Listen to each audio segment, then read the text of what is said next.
Greenland ইস্যুতে সমঝোতা না হলে ৮ ইউরোপীয় দেশের পণ্যের ওপর শুল্ক আরোপের সিদ্ধান্তে অনড় থাকবেন বলে জানিয়েছেন মার্কিন প্রেসিডেন্ট ডোনাল্ড ট্রাম্প।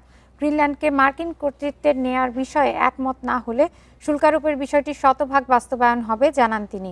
এদিকে দ্বীপটির সার্বভৌমত্ব রক্ষায় একজোট থাকার ঘোষণা দিয়েছে ইউরোপীয় মিত্ররা। গ্রিনল্যান্ডের দখল নিতে মার্কিন প্রেসিডেন্ট ডোনাল্ড ট্রাম্পের বেপরোয়া হুমকিতে বাড়ছে উত্তেজনা। সোমবার এনবিসি নিউজকে দেওয়া সাক্ষাৎকারে মার্কিন পদক্ষেপের বিরোধিতা করা ইউরোপীয় দেশগুলোর উপর শুল্ক আরোপের হুমকি বাস্তবায়নে শতভাগ অঙ্গীকারাবদ্ধ বলে জানান তিনি। ট্রাম্প বলেন, ইউরোপের নেতাদের উচিত গ্রিনল্যান্ডে মনোযোগ না দিয়ে ইউক্রেন ও রাশিয়ায় মনোযোগ দেওয়া। গ্রিনল্যান্ড দখলে প্রয়োজনের সামরিক শক্তি ব্যবহারের সম্ভাবনাও নাকচ করেননি মার্কিন প্রেসিডেন্ট। এদিকে গ্রিনল্যান্ডের সার্বভৌম রক্ষায় একজোট ইউরোপীয় মিত্ররা। যুক্তরাষ্ট্র হুমকি দিয়ে স্বায়ত্তশাসিত অঞ্চল গ্রিনল্যান্ডের মালিক হতে পারে না বলেন ডেনমার্কের পররাষ্ট্রমন্ত্রী। ইউরোপকে প্রেসিডেন্ট ট্রাম্পকে দেখাতে হবে যে শুল্ক আরোপের হুমকি কোনো সমাধানের রাস্তা নয়। কিছু সীমারেখা আছে, অতিক্রম করা যাবে না।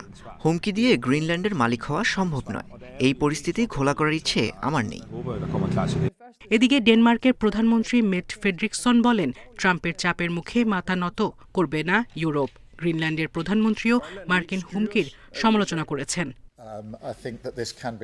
ট্রাম্পের শুল্ক আরোপের হুমকি পুরোপুরি ভুল বলে মন্তব্য করেছেন যুক্তরাষ্ট্রের ঘনিষ্ঠ মিত্র যুক্তরাজ্য।